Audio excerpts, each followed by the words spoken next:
नमस्कार, स्वागत है आपका न्यूज बुलेटिन में और मैं हूं आपके साथ सपना पांडे। बुलेटिन की शुरुआत से पहले एक नजर इस वक्त की हेडलाइंस पर। राजा रघुवंशी हत्याकांड मामले में सोनम और राज कुशवाहा को नहीं मिली राहत। सोनम रघुवंशी और राज कुशवाहा को 2 दिन की पुलिस हिरासत, अन्य 3 आरोपियों को 14 दिन की न्यायिक हिरासत में भेजा। राजा रघुवंशी हत्याकांड मामले में बोली उमा रघुवंशी, अपने बेटे के लिए लगाई न्याय की गुहार। कहा पुलिस को बहुत ज्यादा गुमराह कर रही सोनम। केंद्र में मोदी सरकार के 11 साल पूरे। बीजेपी के राष्ट्रीय महासचिव तरुण चुग ने कहा 11 साल के कार्यकाल में सेवा, सुशासन और गरीब कल्याण के लिए हुए ऐतिहासिक काम।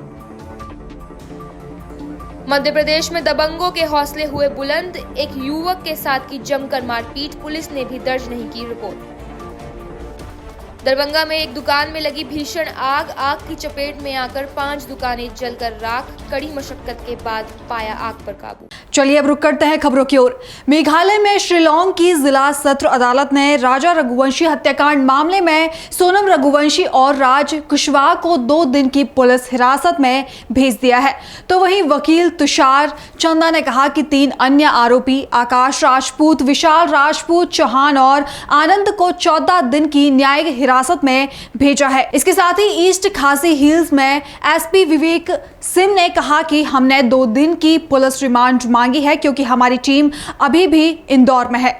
Court has remanded this Raj Kushwaha and this Sonam for 2 days police custody and other accused for 14 days judicial custody. That's all. Sir, please tell me what's the grounds? Grounds.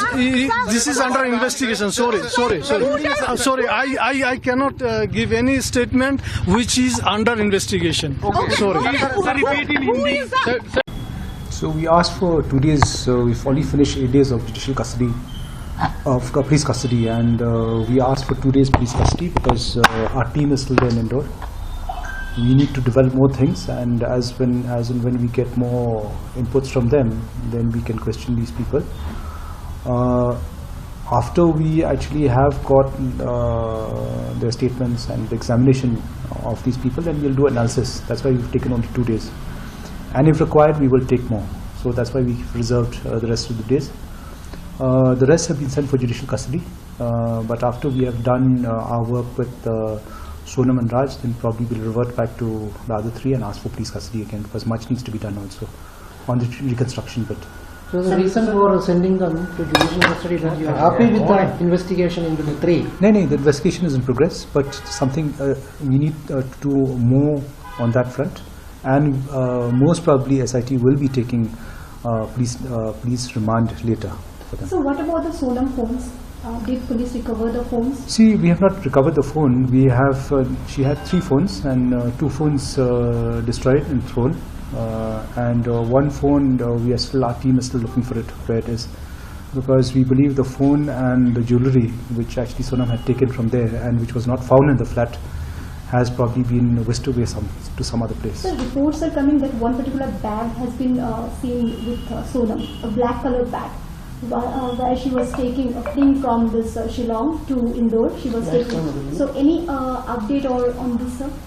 Like I said, we are examining the footages from there, and team and crime, Meghalaya police team and crime branch Madhya Pradesh, they are studying these footages and all that, and we will see whether it was passed on to anybody.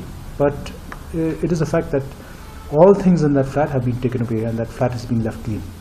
Sir, call details are this Sanjay Verma and See, I don't know where, from which end you've got these call details and how credible they are. And since yesterday, a lot of people have been calling me about Sanjay Verma, and I've said also that Sanjay Verma is just a fictitious name which is registered in Truecaller. And the real person holding that SIM number is actually Raj Kushwaha only. So the 119 calls has been made to Raj only, sir. See, the tally, I'll not be able to give you the tally, and I don't know where you've got that, and I don't think so that's credible also, wherever you've got the call tally from. But I can tell you that the tally of calls between Raj and Sonam is huge, you know. So the frequency of calls is huge. Sir, Another development I'd like to inform you all. Today, the SIT team and SIT team in Madhya Pradesh along with the crime branch, have identified the driver of the Ertiga, which actually where Sonam was taken to. She was supposed to be taken to Ballia, and another taxi arranged from Ballia, but that person from Ballia didn't want to take her because she didn't have any papers. So he called this taxi driver. The name of the taxi driver is Pramod Saha, alias Piyush, to come and pick her up again. And she was actually from Ballia. She had reached Ghazipur, and so he had reached Ghazipur. And when he received the call from Raj that you make her surrender because things have gone wrong out there, and let her come up with this story. So that's how she called up from the dhaba. Sir किसी restaurant में बैठ के planning की गई थी 5 लोगों ने, ऐसा कुछ इंदौर से रिपोर्ट्स आ रही। मेघालय में राजा रघुवंशी हत्याकांड मामले में आरोपियों को हिरासत में भेजे जाने पर राजा रघुवंशी की मां उमा रघुवंशी ने कहा कि सोनम 2 दिन में कुछ ना कुछ तो बताएगी ही, क्योंकि वो गुमराह बहुत ज्यादा कर रही है। और राजपुष्प का है, बाकी लोगों को चारों को भेज दिया है। सोनम से अभी और पूछताछ होगी। पूछताछ के लिए सोनम और राज को उन्होंने क्या कहते हैं पुलिस रिमांड पे 2 दिन की और मांगा है, तो कोर्ट से 2 दिन की जमानत वो क्या कहते हैं पुलिस रिमांड मिला है क्या कुछ? हाँ, तो 2 दिन में और भी कुछ बताएंगी, वो जो भी है ना, मतलब जो पीछे का, तो 2 दिन में कुछ न कुछ तो बताएगी, क्योंकि वो गुमराह बहुत ज्यादा कर रहे हैं। क्यों उनको जो सच्चाई मालूम वो सारी बताना चाहिए। आपको लगता है अभी भी कोई काफी मामले की पूरी बात नहीं आ पाई है कि किस वजह से उसने क्यों मारा राजा को, ये जब तक नहीं बोलेगी ना, जब तक तो उसको रिमांड पे रखना ही पड़ेगा, क्योंकि वो बोल देगी तो अपन सामने क्लियर हो जाएगा ना कि राजा का कारण क्या था, राजा को क्यों मारा। केंद्र में मोदी सरकार के 11 साल पूरे हो चुके हैं। इसी को लेकर बीजेपी के राष्ट्रीय महासचिव तरुण चुग ने कहा कि पीएम नरेंद्र मोदी के 11 साल के गौरवमय और ऐतिहासिक कार्यकाल का रिपोर्ट कार्ड लेकर बीजेपी के सभी कार्यकर्ता जेपी नड्डा की अध्यक्षता में गांव-गांव जा रहे हैं। श्री नरेंद्र मोदी जी की 11 साल के गौरवमयी ऐतिहासिक कार्यकाल का रिपोर्ट कार्ड लेकर भारतीय जनता पार्टी के सभी कार्यकर्ता पूरे देश में राष्ट्रीय अध्यक्ष जेपी नड्डा जी के नेतृत्व में गांव-गांव जा रहे हैं। उसी तरह जम्मू कश्मीर के अंदर प्रदेश अध्यक्ष सत्य शर्मा जी के नेतृत्व में भारतीय जनता पार्टी लगातार जनसंपर्क के कार्यक्रम कर रही है। उसी के तहत ये दिन हम हर शक्ति केंद्र पर चौपाल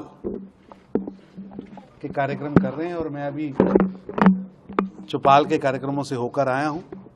निश्चित रूप से प्रधानमंत्री मोदी जी के इन 11 वर्षों में सेवा, सुशासन व गरीब कल्याण पर ऐतिहासिक कार्य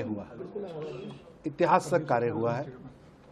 आज हम गौरव के साथ कह सकते हैं कि देश के अंदर 4 करोड़ गरीबों को मकान मिले हैं, 3 करोड़ गरीबों को मकान मिलने वाले हैं, 25 करोड़ गरीब एम्पावर्ड हुए हैं। करोड़ों घरों पर, 15 करोड़ से ज्यादा घरों पर पीने का पानी पहाड़ से लेकर रेगिस्तान तक नलके से पहुंचा है। लगभग 12 करोड़ घरों में शौचालय, 12 करोड़ घरों में रसोई गैस, 55 करोड़ से ज्यादा के लोगों का मेडिकल इंश्योरेंस, 81 करोड़ गरीबों के घर पर भोजन। ये ऐतिहासिक कार्य है। जहां गरीब कल्याण के काम हुए वहीं पर प्रधानमंत्री श्री नरेंद्र मोदी जी के नेतृत्व में भारत की चमक व धमक आज पूरे विश्व के अंदर गूंज रही है। चाहे वो अर्थ क्षेत्र हो, आज भारत 12वें 14वें नंबर से लड़खड़ाती हुई अर्थव्यवस्था से निकलकर, फ्रजाइल 5 से निकलकर सबसे तेजी से बढ़ने वाली अर्थव्यवस्था बना है, और आज भारत विश्व की सबसे ग्रोइंग अर्थव्यवस्था है। हम 5वें नंबर पर पहुंचे थे। अभी नई रिपोर्ट्स के मुताबिक भारत की अर्थव्यवस्था विश्व की सबसे बड़ी 4थी अर्थव्यवस्था बनी है। भारत रुकने वाला नहीं है, आगे बढ़ने वाला देश बना है। आज पूरे विश्व के अंदर भारत की सुरक्षा मामलों पर धमक पाकिस्तान सहित पूरा विश्व सुन रहा है। भारत ने स्पष्ट किया है कि आतंक के ठिकाने, आतंक की फैक्ट्रियां विश्व के किसी भी कोने में हो। पाकिस्तान आतंकियों को कहीं भी छुपाए, वो चाहे भावलपुर हो, चाहे लाहौर हो, चाहे कराची हो, भारत की सेना के निशाने पर हैं और हम उनको तहस नहस हमने किया है। 100 से ज़्यादा आतंकी ऑपरेशन सिंदूर के माध्यम से हमने मिट्टी में मिलाए हैं। ऑपरेशन सिंदूर भारत के गौरव की गाथा है, हमारे वीर सैनिकों के शौर्य का प्रमाण है। पूरे विश्व को हमने बता दिया है कि पाकिस्तान जो आतंक की फैक्ट्रियां चला रहा है, उन आतंक की फैक्ट्रियों को हमने मिट्टी में मिलाकर बता दिया कि भारत की सेना के निशाने पर पाकिस्तान का कोना कोना है।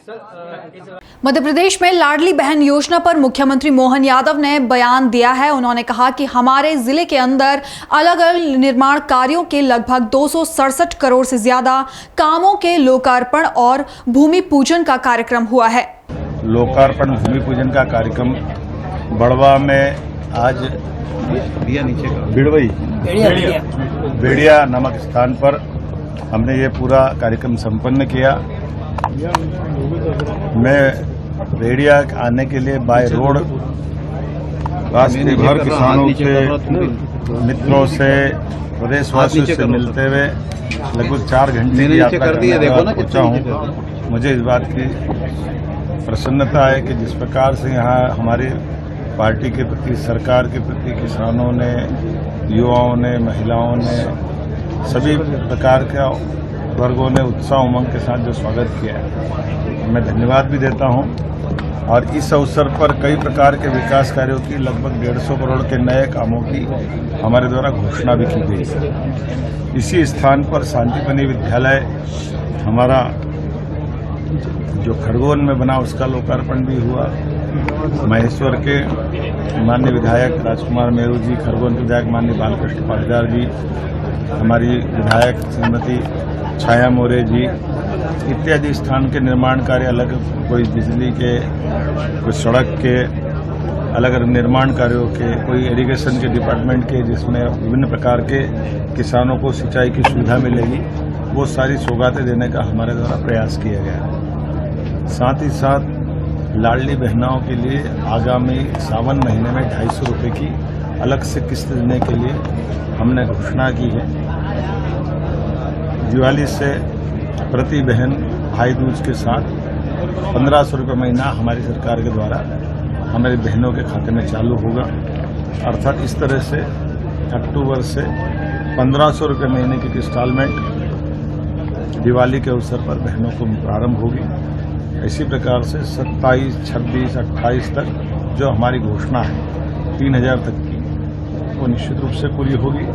हमने एक एक संकल्प पत्र को अपने वचन पत्र की तरह उसको पाबंद किया है कि हर हालत में हमारे किसानों के, जैसे हमने एमएसपी पे मूंग खरीदी चालू की, गेहूं को 2600 रुपये कुंटल में खरीदना प्रारंभ किया। ये पूरे देश में इतना ज़्यादा राशि कहीं नहीं दी गई गेहूं की जो अपने राज्य में दी गई। यही कारण है कि उपार्जन में भी हम देश में बहुत अग्रगण्य भूमिका में आए हैं। टूरिज्म से लेकर के रोजगार, उद्योग, सभी प्रकार के क्षेत्रों में लगातार काम करते हुए जिस प्रकार से हमने काम किया है, ये अपने आप में बताता है कि जनता अगर हम पे विश्वास करती है तो हम उसके विश्वास पे खरे उतरते हैं। लोग कांग्रेस के शासनकाल को याद करके गालियां बकते हैं, क्योंकि कांग्रेस ने कभी विकास में विश्वास नहीं किया। आज भी वो जब बोलते गंदा ही बोलते हैं। मैं मान के चलता हूं कि कांग्रेस के अध्यक्ष को अपने बीते 55 साल के किए गए कारनामों के आधार पर माफी मांगना चाहिए जनता के साथ। जब मध्य प्रदेश को पीछे धकेलने का काम किया, बिजली, पानी, सड़क, सब मामलों में हमारी सरकार उम्दा काम कर रही है और अधिकांश क्षेत्रों में हम नंबर 1 की स्थिति में आ रहे हैं। मैं उम्मीद करता हूं आने वाले समय में विकास का ये विश्वास कायम रहेगा। मेरी अपनी ओर से बधाई। जयपुर में कई जगहों पर 6 से अधिक ठिकानों पर एसीबी ने कार्रवाई की है, जहां एसीबी की छापेमारी के दौरान 300% से अधिक की प्रॉपर्टी का खुलासा हुआ है। इतना ही नहीं, 2 करोड़ से अधिक की बेनामी संपत्ति का होना बताया जा रहा है। आपको बता दें कि इस कार्रवाई में करोड़ों के फ्लैट, कृषि जमीनें, फार्म हाउस, महंगी कारें मिली है, जिसकी जांच चल रही है। और हम इसी परिप्रेक्ष्य में बात करने चाहेंगे। यहाँ एसीबी अधिकारी जो सर्चिंग ऑफिसर लगे हैं कि जो ये कार्रवाई हुई है ये पिछले लंबे समय पे एक रडार पे ये कर्मचारी थे। इन्होंने कई जगह पे नगर परिषद में भी काम किया है, नगर पालिकाओं में काम किया है। जो इनकी कार्यशैली थी वो संतोषजनक नहीं थी। उसके बाद में काफी कंप्लेंट भी इनकी रही है। आइए हम जानना चाहेंगे कि जो ये टीम यहाँ पे काम कर रही है ये इन्होंने रिकॉर्ड जब्त किया है या सर आपने रिकॉर्ड जब्त किया है या फिर कार्रवाई ये आपने खत्म की या आगे भी चलेगी?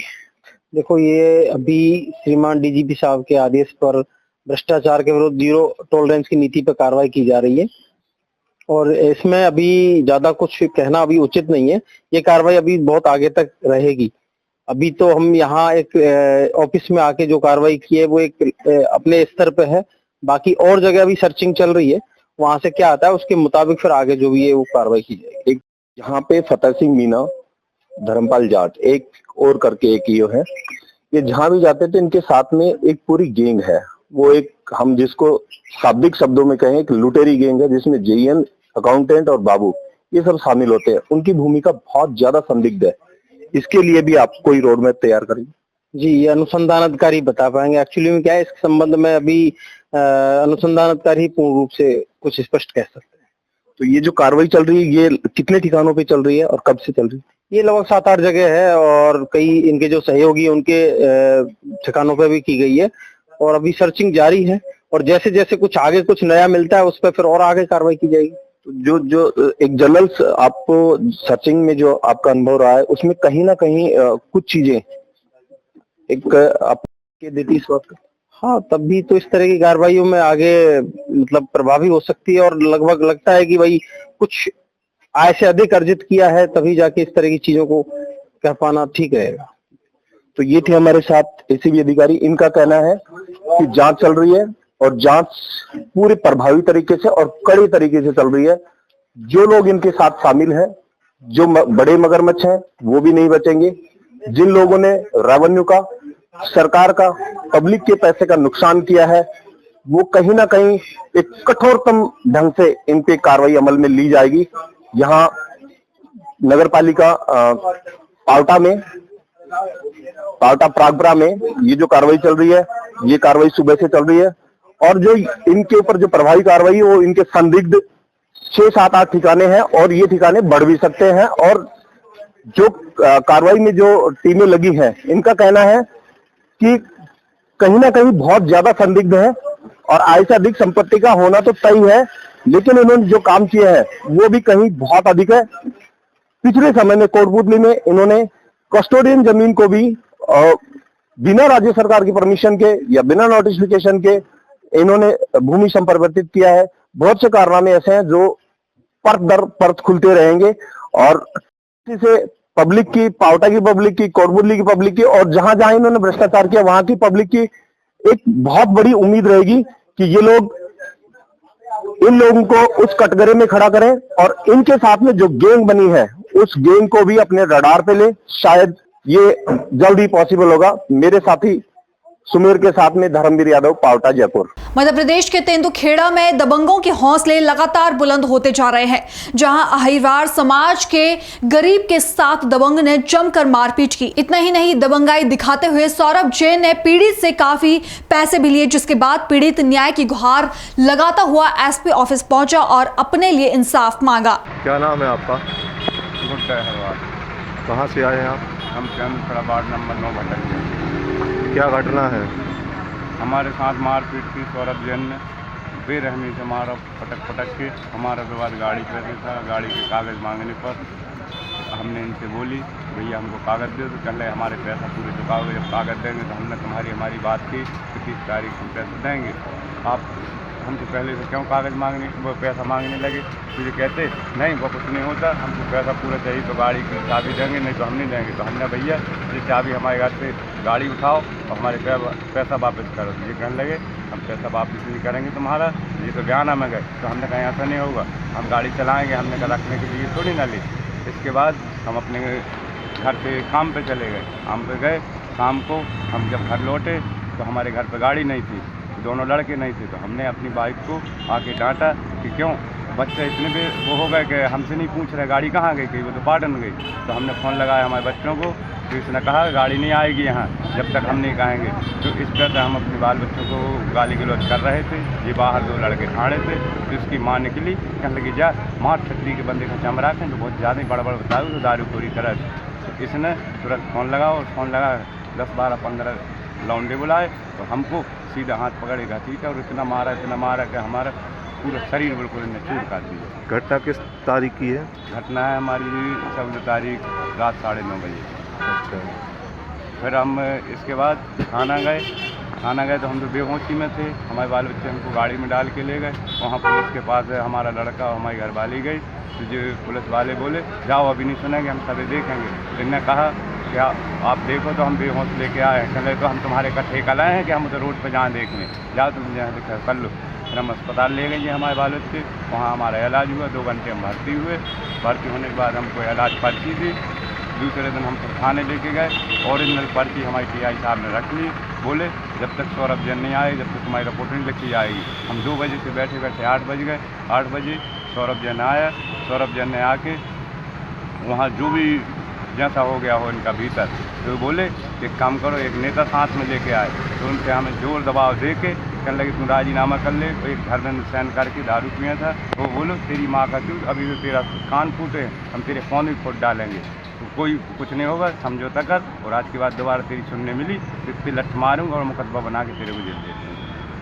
राजीनामा आपसे करा लिया है? हमसे जोर दबाव करके इन्होंने दस्तखत कराए। हमको कोई संतुष्टि नहीं। हम बोलते जा रहे हैं कि सर हमारी दवाई तो कराओ, हम तो पसलियों में दर्द है, प्लेट से नहीं मन रहा। बोलते जा जैसी तूने गलती की है तो अपनी दवाई खुद से हम करा, कोई दवाई नहीं हुई तो यहाँ राजीनामा ले। आप शासन प्रशासन से क्या चाहते हैं? हम ये चाहते कि न्याय चाहते, हमारे साथ में जो अन्याय हुआ हमारे साथ में संतुष्टि मिलना चाहिए। आपसे आपको क्या लगता है, बताएं क्या होना चाहिए कार्रवाई? इसके ऊपर सख्त कार्रवाई की जाए कि इसने हमारे साथ ऐसी घटना क्यों की। और अभी भी वो हमको धमका रहा है कि एक बार तो अभी हमने ऐसा मारा, अब दोबारा तुमको हम जीवित नहीं छोड़ेंगे। अच्छा, आपको मारने की धमकी दी जा रही है? आप ठीक है। आप आज भी उसके घर में 10, 12 लड़के खड़े हो रहे हैं, डेली लॉन्ड्री बैठ रहे हैं। 8 रात तक हमको डर लगता है सर, रात में नींद नहीं आती कि हो सकता है कि रात में फिर ना मार दी। क्यों थाने में हमारी सुनाई नहीं हो रही, हमें रिपोर्ट लिखी नहीं जा रही। ठीक है।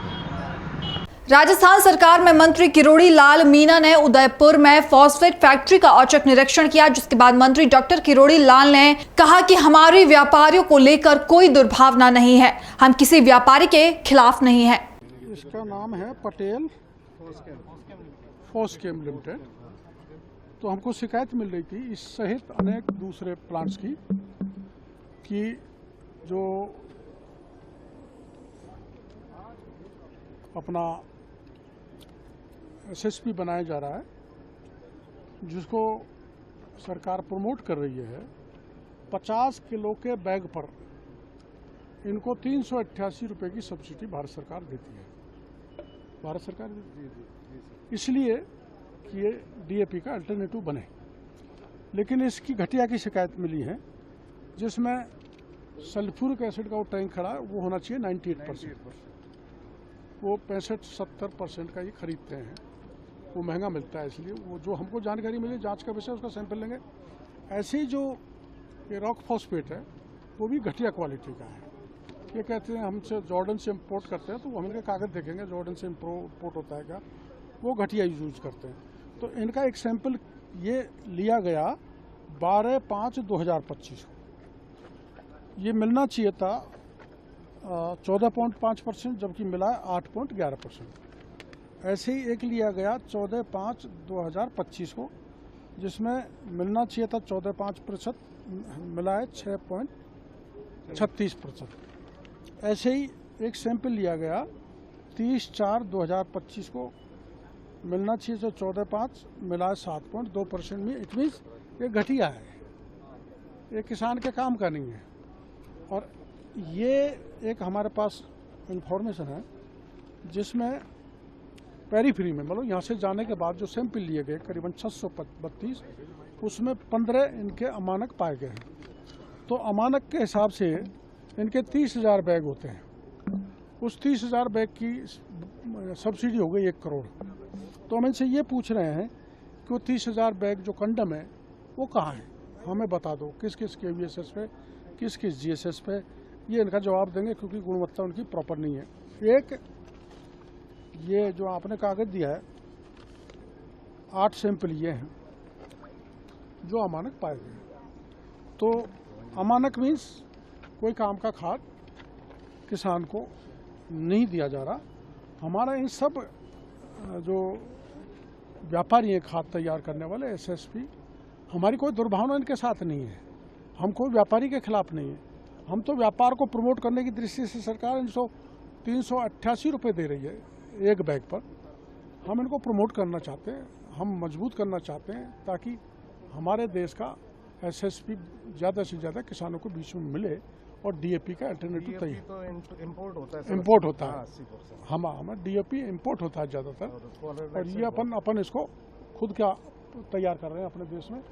तो यहाँ भी किसानों के साथ किसी प्रकार का खेल वैसे ही नहीं हो जैसे किशनगढ़ में हुआ था। किशनगढ़ में DAP भी ग्रेन्यूल बनाए, काला रंग कर दिया वो DAP हो गया, वाइट कर दिया वो SSP हो गया, ब्राउन कर दिया वो MOP हो गया। तो उस दृष्टि से हम सभी फैक्ट्री को देखेंगे और हम इन व्यापारियों से निवेदन करेंगे, आग्रहपूर्वक मैं निवेदन करूंगा कि आप ऐसा नहीं करें, इस प्रवृत्ति को छोड़ें, क्योंकि अपन को देश में पैदावार भी बढ़ानी है, किसानों को भी मजबूत करना है और आप भी आर्थिक दृष्टि से मजबूत हों, पर ऐसा अन्याय किसानों के साथ नहीं हो। हम इनको सैंपल ले रहे हैं, अभी JD साहब आगे सैंपलिंग होगी, सैंपल की जांच होगी और अमानक पाए जाएंगे तो मुकदमा दर्ज होकर इनके खिलाफ कार्रवाई की जाएगी। मानक पाए तो पीठ थपथपाएंगे। 8 सैंपल फेल हुए। सागरबंडा में बैटरी वाले ऑटो के चलते बस चालकों को परेशानियों का सामना करना पड़ रहा है, जिसके संबंध में बस चालकों ने थाना बंडा में ज्ञापन सौंपा। उन्होंने कहा कि बैटरी वाले ऑटो ओवरलोड किए जा रहे हैं। इतना ही नहीं, इस बैटरी वाले ऑटो को नाबालिग चला रहा है, जिसके चलते नियमों की धज्जियां उड़ाई जा रही है, तो वहीं दूसरी तरफ बस संचालकों को नुकसान हो रहा है। आए हैं सब मोटर मालिक के ऑटो टमटम चल रहे 74 ई-रिक्शा, ऑटो, इलेक्ट्रिक, तो ब्रेका भी जाते, बांदरी भी जाते, बराठा भी जाते, बरा भी जाते, इस तरफ फायगढ़ जाते, सागर जाते। उनके लिए आए हैं आवेदन देने के लिए कि भाई ना तो उनका परमिट है और पूरे नाबालिग ऑटो चला रहे, और कोई अपन अगर उनको रोक टोक करते हैं तो वे आके धमकी देते हैं कि हम रिपोर्ट कर देंगे, तो आके छिन छिन पर रिपोर्ट करते अगर अपन रोको तो। इसलिए अपन यही निवेदन है कि भाई इनको रोक टोक करी जाए, इनका परमिट देखे जाए, बीमा देखो जाए, लाइसेंस। पहले किसी ने की है रिपोर्ट? नहीं, आके हमारे एक आदमी की रिपोर्ट की, हम उसने रोका परसों, तो वही भर के गया था, उसने समझाया, उसके बाद में वो वहाँ से लौटा तो उसको टमटम किसी ने में घल गई, तो उसने वहाँ मार दिया बिजली में, तो हमारे आदमी के नीलू की रिपोर्ट कर दी, तो उस पर FIR हो गई। आज क्या चाहते आप? हम यही चाहते हैं कि इन टमटमों पर रोक लगाई जाए, इन पर कार्रवाई की जाए, इन पर भाई देखी जाए इनके कागज परमिट है कि नहीं है। जैसे हमारा रूट है पराठा से बंडा फायगढ़, तो उनका भाई परमिट तो देखा जाके कहाँ का है, कहाँ। हम लोग क्या करेंगे भाई, हम लोग टैक्स भरते हैं। दरभंगा में गुदरी बाजार के प्रताप कॉम्प्लेक्स में एक दुकान में अचानक आग लगने से हड़कंप मच गया, जिसके बाद पूरे इलाके में अफरा तफरी मच गई। आग की लपटें इतनी तेज से फैली कि देखते ही देखते 5 दुकानें जलकर राख हो गई, जिसके बाद दमकल की गाड़ियों ने स्थानीय लोगों और पुलिस की मदद से आग पर काबू पाया। लेकिन बताया जा रहा है कि ये गाड़ियां लगभग 45 मिनट लेट पहुंची। अगर समय पर आग बुझाने की व्यवस्था होती तो शायद नुकसान कम हो सकता था। इस मामले को लेकर पुलिस अधिकारी ने बताया कि मामले की जांच की जा रही है और आग लगने के कारणों का पता लगाने की कोशिश की जा रही है। क्या नाम है आपका? नीरज कुमार साहब। क्या हुआ है आज? हमारे मार्केट में प्रभात कॉम्प्लेक्स में आग लग गया। कितने का क्षति है? वही 62-65 के करीब होगा। क्या 62-65 के करीब में? मतलब 62-65 लाख के करीब होगा, टोटल सब दुकान मिला के। बाइक किसका था? बाइक मेरा था, या 22 दिन पहले लिए थे। होंडा SP शाइन 107 cc है, वो भी लगा था। जब तक निकालने जा रहे थे तब तक आग का प्रकोप इतना हावी था कि आदमी सब उसमें से जल जल कर भागा। आग कितने बजे लगा? आग करीब वही 11 सवा 11 के बीच का के करीब समय था, उसी समय लगा। प्रशासन कब पहुंचा? प्रशासन आधा घंटा के बाद वहाँ पर एक्टिव है। दमकल की टीम कब तक पहुंचा? दमकल की टीम प्रशासन के आने के बाद करीब 1 से 1.5 घंटा के बाद आया है। छोटा एगो था दमकल, वो 1 घंटा के बाद आया। बड़का दमकल जो दरभंगा से वो 2 घंटा के बाद आया। कितना दमकल का गाड़ी आया था? टोटल यही 3 से 4 गाड़ी आया था। क्या नाम है आपका? अकील अहमद। क्या हुआ है आज? हम लोग दुकान बंद करके यहाँ से जा चुके थे। शादी में गए तो मालूम पड़ा कि दुकान में मार्केट में प्रभात कॉम्प्लेक्स में आग लग गया। आग लगने से पूरी तरह दुकान खाक हो गया, जल पे तो कुछ नहीं बचा उसमें। कितना दुकान में आग लगा है? तकरीबन लगभग मार्केट में जितनी दुकान है सब में दुकान में आग लग गई और सब दुकान पूरी तरह नष्ट हो गई। सिर्फ न्यू सारी कलेक्शन का माल बचा, थोड़ा बहुत बचा, बाकी जला। बाकी इधर जो जितनी भी दुकान थी सारी दुकान जलते खाक। कितने की क्षति लग रहा है हुआ है? उसमें मेरे ख्याल से सब दुकान मिला के तकरीबन अजीवा रेडीमेड का तकरीबन 25 लाख रुपए का लगभग, और तीसरा श्रृंगार है उसका तकरीबन 15 लाख के, और इधर धमाल लड़ी सेंटर है उसका लगभग 5 लाख रुपए का नुकसान हुआ, और इधर जो न्यू सारी कलेक्शन है उसका लगभग 5 लाख रुपए का नुकसान हुआ। कुल कितने की क्षति हुई है? लगभग 30 से 64 लाख रुपए का नुकसान हुआ है टोटल। और कैसे आग बुझाए हैं? जोर से बोलिए थोड़ा। मतलब ये है कि भाई जिस तरीके से कोशिश हुआ, कोशिश के हिसाब से बुझाए गए हैं हम लोग। बाकी इसके आगे क्या बताएं, देख ही ली आप लोग। कितना दुकान में आग लगा था? लगभग है 5-6 दुकान है यहाँ पर। सामान उसमें बचा भी है कि पूरा जल के राख हो गया? प्रशासन कितने देर के बाद आया यहाँ पर? प्रशासन को आने के टाइम 1 घंटा लगा होगा यहाँ पर आने। और उसके बाद दमकल का पानी? दमकल का भी पानी को आने के लिए 1 घंटे से प्लस ही लगा है। और दरभंगा से जो गाड़ी आया है दमकल का, वो कितने देर? गाड़ी आया 1-1.5 घंटा के आगे पीछे भी आया है। नाम है आपका? घर कहाँ है? शंकरपुर। क्या हुआ है आज? हम लोग 12 बजे करीब घर पहुँचे तो पता चला कि जो भरवाड़ा में जो है हमारे पंचायत यात्री की दुकानें जो जल रही है, वहाँ से हम लोग आके देखे हैं। यहाँ पूरी तरह से जो है उस मार्केट के पास साथ जो भी दुकान है पूरी तरह से जल के राख है, और बहुत ही मैंने हृदय विदान घटना इसको कही कि दर्दनाक घटना कही। उससे परिवार का जो है सो जो भरण पोषण का रास्ता था वो गुजरते हुआ नजर आ रहा है। फिलहाल बुलेटिन में इतना ही। देश और दुनिया की बाकी तमाम खबरें देखने के लिए बने रहिए पल्स 24 न्यूज के साथ। नमस्कार।